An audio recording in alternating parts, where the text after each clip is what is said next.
Hey guys, I popped on with my friends, John Heilman and Nicolle Wallace today to talk about a bunch of issues. But I think, we really were focused on the Cory Booker speech and what kind of impact it could have and why these things might matter and why it is worthwhile to do it, even if we don't know what the political impact will be, because sometimes there are things that we are called to that are higher and greater than rank political gamesmanship.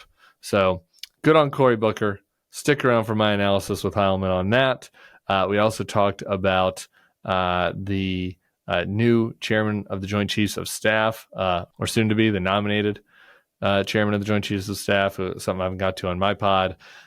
His confirmation hearings happened, and his interesting answers, shall we say, with regards to Signalgate, and get into a bunch of other stuff. So enjoy it.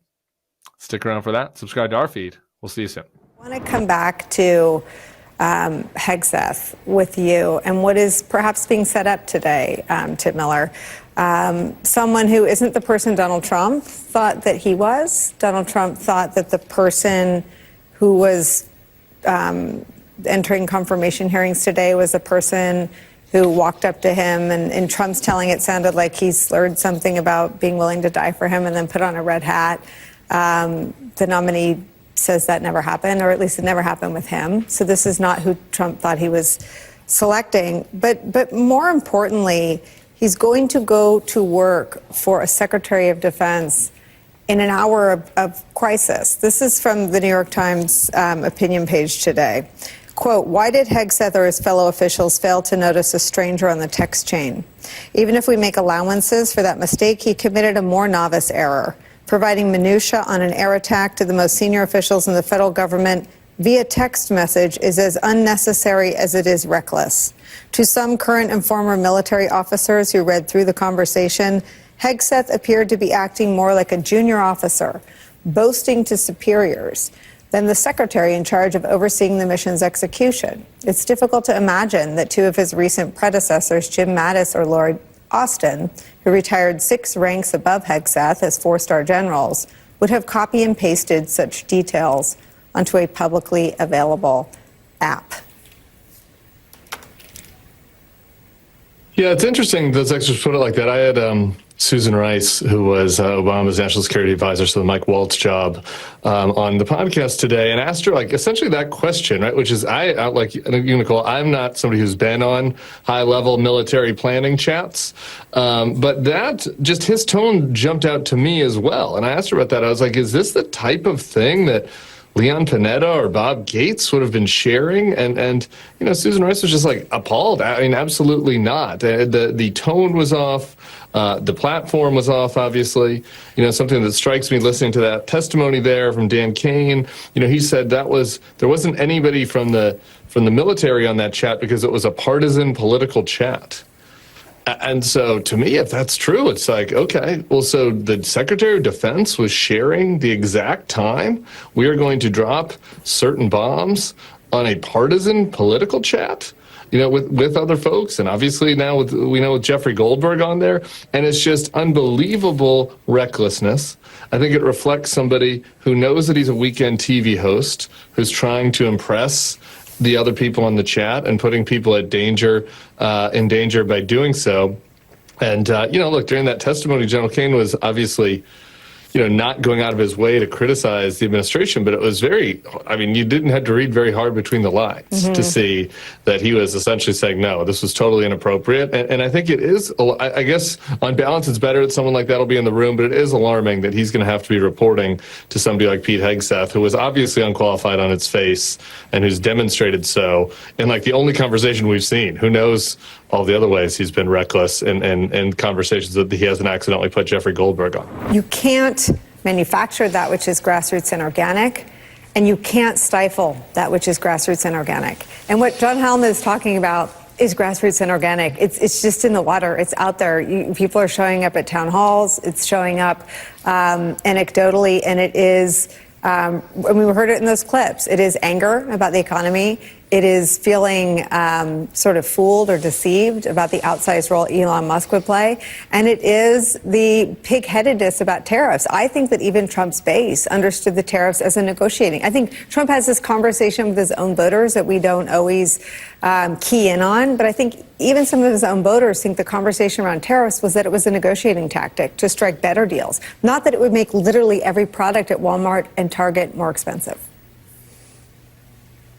Yeah, you're exactly right, Nicolle. I like your first observation there is just spot on. Like what is grassroots and organic that has worked for MAGA in the past has been mostly like the force of Donald Trump, right? That doesn't land for any of us, but it does motivate people to turn out and vote.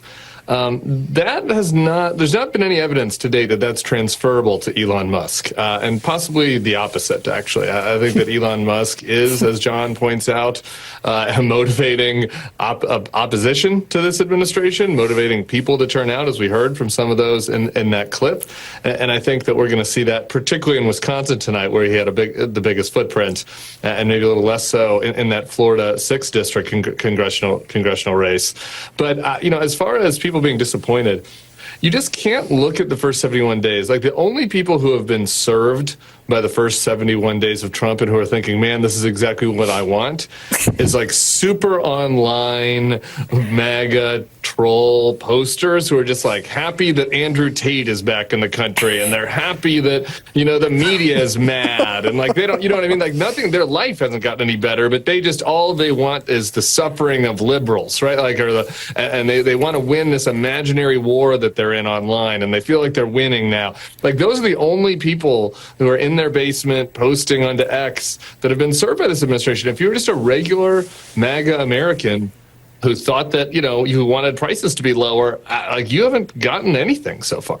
I mean, I listened in to some of what Senator Cory Booker was saying at the top of the hour, and this is raw. There will be clips of this that will live in places where people don't tune in to a lot of, as John said, a lot of what has been reduced to stunts and showmanship and shallow, and on the Republican side, disingenuous efforts at things like congressional hearings, where Republicans today sat at the story that we started with, Tim. They sat before a nominee and didn't have anything to say about whether or not an insecure online app that included a journalist was something that he would sound the alarm on or call Congress if he were ever included on one with Pete Hegseth, the Secretary of Defense.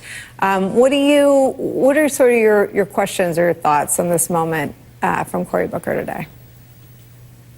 Yeah, here's what I think. I think another thing that people don't like to say on these kinds of shows is that we are very bad at predicting the future. We don't know what will resonate long term. That's not something a pundit is supposed to say, but that's just true. And so my continued message over these first 71 days to Democrats has been, try stuff, show emotion. You don't know what the spark will be that will get people out of their chairs and into the streets and into the voting booths tonight in Wisconsin and Florida. We don't know. Everyone would have said it's ridiculous that Rick Santelli's rant on CNBC will be the thing that people remember from the Tea Party. Nobody would have predicted that. Nobody would have predicted Obama or Trump, right? So go out there, show that you care, show your passion, show you have emotion, and something will spark, because, the administration is doing too bad of a job of governing for nothing to spark in response to them. The nation's soul is not totally black. And so maybe this will be it from Cory Booker, and I'm happy that he's out there doing it. Hey, YouTube fam, if you want to support the Bulwark, the best way to do it is by becoming a YouTube Bulwark Plus member. The Bulwark is truly independent. We have no corporate overlords. We're not settling any dumb lawsuits with Trump. By joining, you help support our work, and you can get a bunch of perks right here on this platform. Ad-free content, bonus videos, live streams, and some emojis of me, which I guess some people want. So come join, come hang out, become a Bulwark YouTube Plus member, and I'll be seeing you in the comments. So behave.